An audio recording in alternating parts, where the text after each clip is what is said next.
This story today is just, it's heart-rending, it's beautiful, it's lovely, and it is meaningful, extremely meaningful. Now I want to start again this morning like I did last week, and that is to go through the timeline. So if we'll bring that up, we began, of course, with the creation, the beginning of time. I hope you're keeping up with reading this in the story, because it's different to go through this in chronological order. It just makes everything make a little more sense.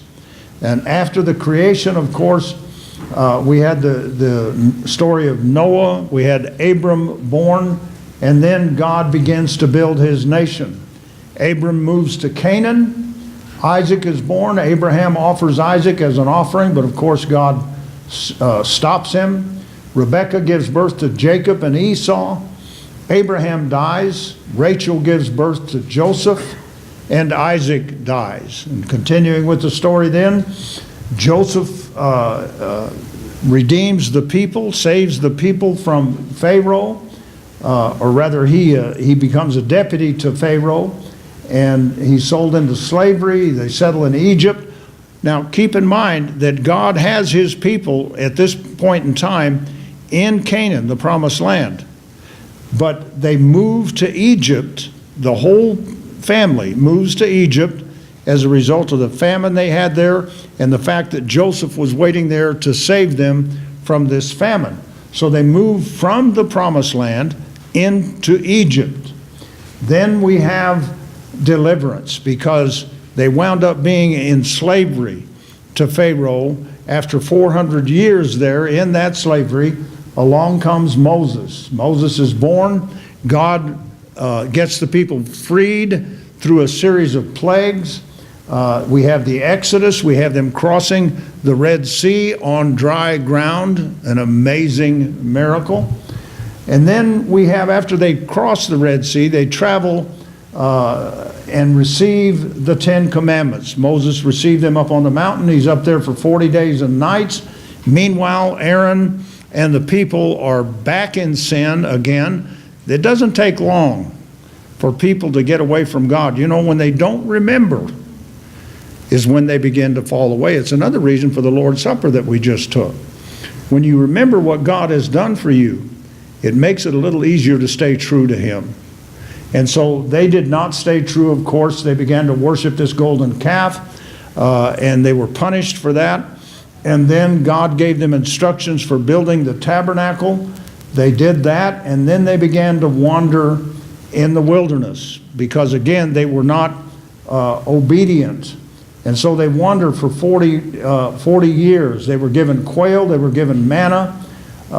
Spies had been sent into Canaan twice.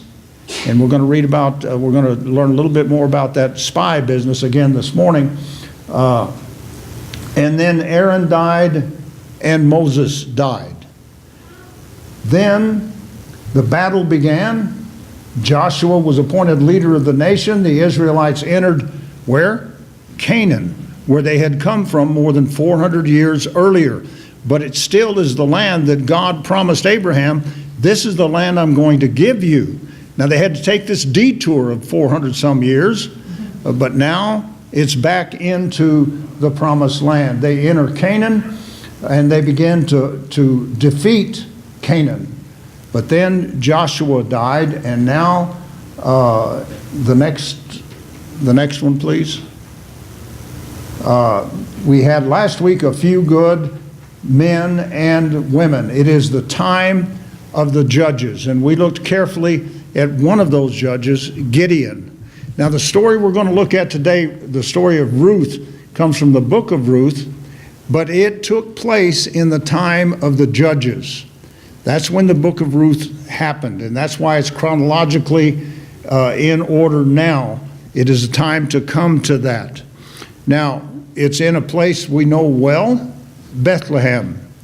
And God uses a famine because the children of Israel had fallen away again and were worshiping idols again. We talked last week about that cycle that they went through, and they were now in one of those cycles, and God uses a famine to accomplish his purposes. And so we are in the book of Ruth. Now, this famine drives a man named Elimelech. It's an odd name. Just name your next child Elimelech. It's like Weemaway. And Elimelech was married to a woman called Naomi. And Elimelech decides that during this famine, he's going to move his family to Moab. Now, God, we've talked so much about how God works everything out for the good for those that love him and are called according to his purpose. This is one of those things because it was not a good move in God's eyes for Elimelech to take his family to Moab. I mean, God is going, I'm your God. I promise you I'll take care of you. You're going to take care of things by moving in among the unbelievers. You're going to take your family and plant them among the Moabites. Now, God works all that out, as we'll see. And it turns out to be a very good thing. A lot of things would not have happened had he not done this. But in the beginning of making this move, it was the wrong move. The move should have been to trust God right where he was in the land of Canaan. Well, after they moved, Elimelech died pretty quickly after they moved to Moab. But he had sons. He had Mahlon and Chilion, and they married Moabite women. Remember, we talked a lot last week about not marrying into unbelieving families. As a matter of fact, over the years, I've seen over and over again that when a man or a woman begins to date somebody who is not a believer, it brings disaster. Because dating will lead to what? It'll lead to marriage. Or in our day and time, more often it leads to moving in together and living together against the will of God. And this is what God has said to us. So let me just say to you younger folks that are not married yet, or maybe have been married and are now single again or whatever, don't date those who are not believers in Jesus Christ. Stay away from that. That's the best advice I can give you. Now, sometimes people say, well, you know what? I'm being evangelistic. I can bring him or her to Christ through dating. God never put his stamp of approval on dating as an evangelistic effort. That is not the way we evangelize. And so it would bring you much more joy in life if you stay within Christianity and you're dating, you're marrying especially. So I just urge you to do that. Well, back to this. Naomi hears that, or rather, I'd back up a little bit. Mahlon and Chilion marry these Moabite women. One of them married Orpah, and one of them married Ruth. Now, 10 years after that, those two young men died. Now, after they died, what do we have left? We got three widows. We got Naomi and Ruth and Orpah. Now, Naomi heard that God was providing food again in Israel, so she made the decision, I'm going back to the promised land. I'm going back to Israel. And her daughters-in-law say, we're going with you. We love you, and we want to be with you, and so we're going to make this journey with you. But Naomi urges them to stay right where they are, and she begs them not to come. Ruth 1, 11 through 13. But Naomi said, return home, my daughters. Why would you come with me? Am I going to have any more sons who could become your husbands? Return home, my daughters. I am too old to have another husband. Even if I thought there was still hope for me, even if I had a husband tonight and then gave birth to sons, would you wait until they grew up? Would you remain unmarried for them? No, my daughters, it is more bitter for me than for you, because the Lord's hand has turned against me. You see, Naomi had lost all hope. Naomi was bitter. Naomi felt like God had just departed from her, that he had abandoned her. Who else said that? Wasn't that Gideon last week? Gideon felt like God had abandoned him and the nation, and this is what Naomi is feeling. Now, when she told her daughters-in-law to stay where they were, Oprah reluctantly obeyed. She reluctantly said, okay, I'm going to stay back. But Ruth wouldn't have none of it. And here's what Ruth said in verses 16 and 17. But Ruth replied, don't urge me to leave you or to turn back from you. Where you go, I will go, and where you stay, I will stay. Your people will be my people, and your God, my God. Where you die, I will die, and there I will be buried. May the Lord deal with me, be it ever so severely, if even death separates you and me. Now, it's an odd thing that those scriptures are very often read at weddings as the love between a man and a woman. But the words are given by a daughter-in-law to her mother-in-law. What a great love she had for Naomi. So Ruth chooses the road less traveled. Ruth chooses to go down a road that is going to be painful, is going to be hard for her to go. But that's what she chooses. She's facing poverty. They are two widows traveling in the country going back to Canaan. And on top of that, Ruth, of course, is a Moabite who has been an enemy of Israel. The Moabites had been defeated by one judge, Ehud, in years past. So they were an enemy. But out of love for her mother-in-law, this is the path that she chooses to take. I'm going to be with you. I'm not going to leave you. I'm going to worship with you. Your God is going to be my God. All of these things. Now, Naomi has been gone from Bethlehem for over a decade. They've been living in Moab for all these years. Here's what happens. Ruth 1 verses 19 to 21. So the two women went on until they came to Bethlehem. When they arrived in Bethlehem, the whole town was stirred because of them. And the women exclaimed, "Can this be Naomi?" "Don't call me Naomi," she told them. "Call me Mara, because the Almighty has made my life very bitter. I went away full, but the Lord has brought me back empty. Why call me Naomi? The Lord has afflicted me. The Almighty has brought misfortune upon me." You see the bitterness in what she has to say. And this name, Mara, means bitter. Just call me bitter. She realizes how bitter she is. She's angry, she's upset, and things get worse. Because in Bethlehem, in that vicinity, she owned some land. Now, they had some really, to us, strange practices when it came to the land. The only way she was going to be able to survive is to sell that land. But again, she has to pay her bills, but selling the land is a bitter pill to swallow. Because in those days, the people's identity was tied to land ownership. And so if she sold that land, it would be as though her husband never existed. This is the way it was in those days. It was tied, their existence, their identity was tied to the ownership of land. And so she's bitter about that. She doesn't want to sell the land because then her husband will be non-existent, her family will be non-existent, there'll be no record of them, and so she doesn't want to do that. So how are these two widows going to live? Well, the Old Testament made provision for something called gleaning. And they could go out into the field behind the harvesters as they gathered in the grain and be able to pick up whatever grain that was left over. That's called gleaning. You glean behind the harvesters because they're not going to get every scrap, every bit. And so they would be able to go behind them and collect what they could collect, and the landowners would let them have that. Now, Ruth picks a field at random.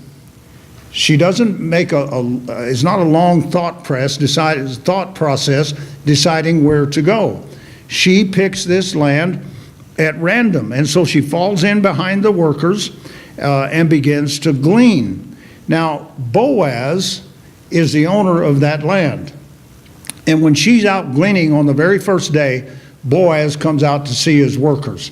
Now, when you read that and you see the greeting that Boaz gives to the people in the fields, you see a man who cares about his people. He goes out and greets them in the name of the Lord, and they greet him right back. This is not a landowner who is harsh and angry all the time. He is a man who is kind to those who are working for him. He sees Ruth gleaning behind his harvesters, and she finds favor in his eyes. So he tells his workers, you watch out for that one. You don't harm her. You don't let anything befall her. As a matter of fact, he says, pull out some of the stalks of grain from what you've already harvested and leave it behind for her to pick up. So he is showing her his favor. He tells them not to touch her, not to do anything bad to her. Women could get taken advantage of out in these fields. And Boaz says, my hand of protection is upon her. You take care of her. And then these words in Ruth 2, verses 10 to 12. Ruth became aware of what Boaz had done for her. And so at this she bowed down with her face to the ground. She asked him, that is Boaz, why have I found such favor in your eyes that you notice me, a foreigner? Boaz replied, I've been told all about what you have done for your mother-in-law since the death of your husband, how you left your father and mother in your homeland and came to live with a people you did not know before. May the Lord repay you for what you have done. May you be richly rewarded by the Lord, the God of Israel, under whose wings you have come to take refuge. So Boaz is very impressed with Ruth, and he blesses her. Now, get that phrase, under whose wings you have come to take refuge. You remember when Jesus stood over Jerusalem, and he put his arms out and said to Jerusalem, oh, Jerusalem, Jerusalem, with crying. He said, how I long to gather you as chicks under the wings of a hen and put my protection over you. And yet you would not. Now I'm paraphrasing, but that's what he said to them. And so what he's talking about is you have come under the wings of God to take your refuge. And he's saying essentially, I'm proud of you for that. So Ruth then rushes home to Naomi on this first day, and her arms were filled with food because Boaz had given her all this stuff, and filled with thankfulness. And Naomi asks her, who is this man? And so she tells her he is a man named Boaz. And Naomi is elated because Naomi realizes that Boaz is a close relation. Now there's a concept in Deuteronomy chapter 25 called the Redeemer kinsman. And this is what Naomi was so excited about, a Redeemer kinsman. And that's what we're going to be talking about for the rest of this message, Redeemer kinsman. What is a Redeemer kinsman? He is a man who is a close relative, the next closest relative, as a matter of fact, and he has the option of marrying one like Ruth. Even he could have done Naomi, because he is the next closest kinsman. What he can do then is buy that land, keep it in the family, pay off the debts that are on that land, and if the land is deeded to a child or to Naomi, then the land would now move into her husband's name. And now he would, of course, have the blessings of having his lineage not dying out. Now, it's a huge risk for Boaz to take, because he's not going to increase his net worth one bit. It's going to remain in Elimelech's name. It's not going to belong to Boaz, even though he buys it. This is called redemption. He redeems it. The land is set free to go back to Naomi, and Naomi then has the land, and Boaz is taking on all the risk, taking on all the debt, and paying all of that off. So Naomi then becomes a matchmaker, realizing that Boaz is a kinsman. She becomes a matchmaker, and she sends Ruth to Boaz at nighttime. Now, I want you to understand something before we go any farther. What you're about to hear, there's no hanky-panky going on. There's nothing wrong about what is happening. And as you read this, you could easily read into it something else happening, but it is just as it is written. This is the way, I mean, we would never dream of doing what I'm about to tell you about. We would never dream of doing that today, but it is what they did in those days. So she sends Ruth to Boaz at night, finds where Boaz has laid down in the field to sleep, and she goes over to where he is and uncovers his feet and lays down at his feet.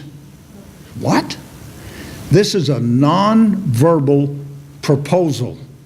She is saying to Boaz, I want you to marry me. This is what is happening. Boaz wakes up, and he's startled at somebody laying there at his feet. And so in Ruth 3, verse 9, Boaz says, "Who are you?" "I am your servant Ruth," she said. "Spread the corner of your garment over me, since you are a kinsman redeemer of our family." Spread your garment over me, a corner of your garment over me. You see, she's not asking to sleep with him. There's no sex involved here at all. But what he is doing is she is saying to him, take me under your wing. That's what the garment is symbolizing. Take me under your wing. Become my protector. Care for me. Care for my family. That's what she's looking for. And that is exactly what Boaz does. Now, Boaz is an honorable man, and he realizes there is one other kinsman who is a closer relation. And so he could have just gone ahead with this, but he goes to this other kinsman and asks him, do you want to do this? Do you want to buy Naomi's land? When the kinsman finds out a couple of things, number one, the debt that comes with it, and number two, that he's going to have to care for Ruth, he doesn't like that idea at all, and he says to Boaz, you go ahead. I don't want to do that. And so Boaz now legally and with honor is able to do what Ruth is asking him to do. He doesn't only marry her, he buys her former husband's land, his father's land, and his brother's land. He buys all of this land from them. He redeems them all. He does this out of his love for God and for his love for Ruth. He cares about Ruth. So why would he do this? You know, Boaz knew what it was like to be an outsider. You know who his mother was? His mother was Rahab. Now, some of you don't know who Rahab was. Rahab was a prostitute in Jericho who had hidden the spies. Rahab is in the lineage of Jesus Christ, this prostitute. So Boaz, having a mother like that, knows what it's like to have that stigma, knows what it's like to be a foreigner because of all of that. And so he had it in his heart to reach out to this outsider. Ruth 4, verse 14. The women said to Naomi, praise be to the Lord who this day has not left you without a kinsman redeemer. May he become famous throughout Israel. Well, that came true. He certainly was, and is famous yet today. Naomi had thought her life was over. Naomi was bitter about everything that had happened to her. But God had something else in mind. God had in mind a kinsman redeemer. And the good news doesn't stop there. You see, Ruth and Boaz, after they were married, had a child. And they named that child Obed. Obed, when he grew up, had a child. He was the father of Jesse. And Jesse was the father of David. And 28 generations later, a baby is born in Bethlehem who is our ultimate kinsman redeemer. Amen. You see all of that happening, God's will, God's plan going through all of this. And life had seemed hopeless to Naomi. there had been nothing good happening in her life up until this point. But once again, we know in Romans 8:28, we know that in all things God works for the good of those who love him, who have been called according to his purpose. So let's talk for a moment about a kinsman redeemer. How is somebody qualified to be a kinsman redeemer? Here are the qualifications. The first one is he must be a near kinsman to the one who is redeemed. He can't be some distant person who doesn't really even know the family. People can't just come in and step in and say, I'm going to buy this land. He's got to be a very close relative. Secondly, he must be willing to perform the work of redemption. Now, Boaz, we see, of course, was willing. He wanted Ruth for his wife. Then, number three, he must possess the ability to redeem. He couldn't go out and borrow money to buy this land. He had to have the ability himself to do this. And then he must be a free man himself. One who is doing the redeeming cannot be somebody who needs to be redeemed himself. You see that? So he had to be a free man. And then he had to pay the value or pay the price of redemption. Now those are the qualifications of a kinsman redeemer. Boaz was a near kinsman to Naomi and Ruth. He was willing to redeem them. A closer relative had been there, but Boaz offered that and he didn't do it. And that shows his godliness. He had the ability. He was a successful farmer, and he had evidently pretty rich. Number four, he was a free. He was not a slave to anybody else. And number five, he paid the full price of redemption and more. He was willing and he did it. Now, Jesus, our ultimate kinsman redeemer. Jesus is a near kinsman to you and to me. Jesus is God become fully man, fully human being. So he is as close to us as he can get.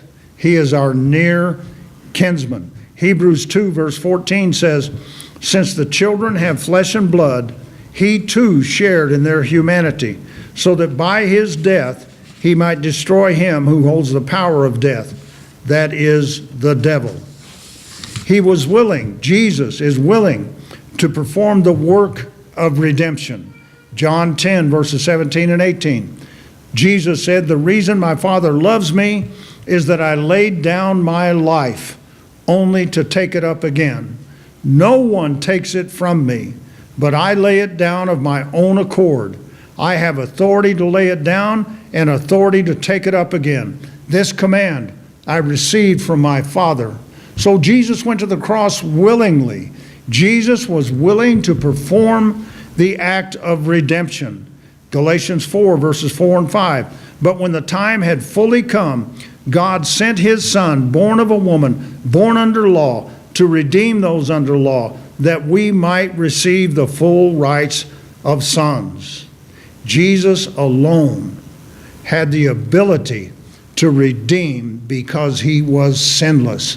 Jesus, remember, somebody who needs redemption cannot be a redeemer. Jesus did not need redemption because he was perfect. He never sinned. He did not owe the price. He did not owe the penalty for his own life. 1 Peter 1, 18 and 19. For you know that it was not with perishable things such as silver or gold that you were redeemed from the empty way of life handed down to you from your ancestors, but with the precious blood of Christ, a lamb without blemish or defect. Jesus had no sin, so Jesus could redeem you. Jesus could redeem me. Jesus could buy us out of the sin of slavery and set us free because he himself did not owe the penalty. And so he had the ability to redeem us. Jesus was free because he fulfilled the law. Matthew 5:17. Do not think that I have come to abolish the law or the prophets. I have not come to abolish them, but to fulfill them. Now, we often speak of the fact that we're no longer under Old Testament law, but it's not because God didn't give that law. It's because it's complete, it's full, it's finished. This is part of what Jesus said on the cross when he said, "It is finished." The law is complete. It has gone through the entire cycle that God had it there for. And so Jesus did not abolish the law or the prophets, but he fulfilled them. And then Jesus paid the price of redemption. There was a price for your redemption, just like Boaz had to pay a price for Ruth. There's a price for your redemption. And here that price is in 1 Corinthians 6, 19 and 20. You are not your own. You were bought at a price. And then in Mark 10, verse 45, for even the Son of Man did not come to be served, but to serve and to give his life as a what? A ransom for many. And so Jesus gave it up. Jesus paid the price for you and for me. Jesus came to this world and paid for us. And like Boaz, Jesus took his beloved as his bride. Ephesians 5:25. Husbands, love your wives, just as Christ loved the church and gave himself up for her. So Jesus is the one who came and took the church as his bride. Listen, folks, nobody else fits those qualifications of being your redeemer. Nobody else is a close kinsman. Muhammad is not your close kinsman. Buddha is not your close kinsman. Only Jesus Christ, the one and only Son of God, came to this planet and lived as one of us so that he could be your kinsman redeemer. Amen. And buy you out of the slavery that we're all under to sin. And it's just so amazing to me that he compares all of that to taking a bride, to that relationship between a man and a woman that stands forever. And it's just an amazing concept that Jesus would say to the church, I want you as my bride.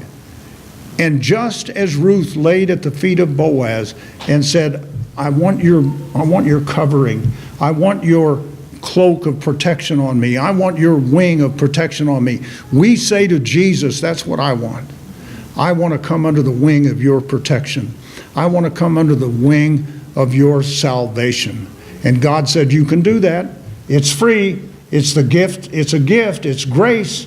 All I want you to do is believe in me, repent of your old way, confess my name, and be buried in the water so that you can walk in a new life. That's all I ask. And so we say to him, yes, spread your cloak over me. Spread your wing over me. I want to come in to your family and be one of your people.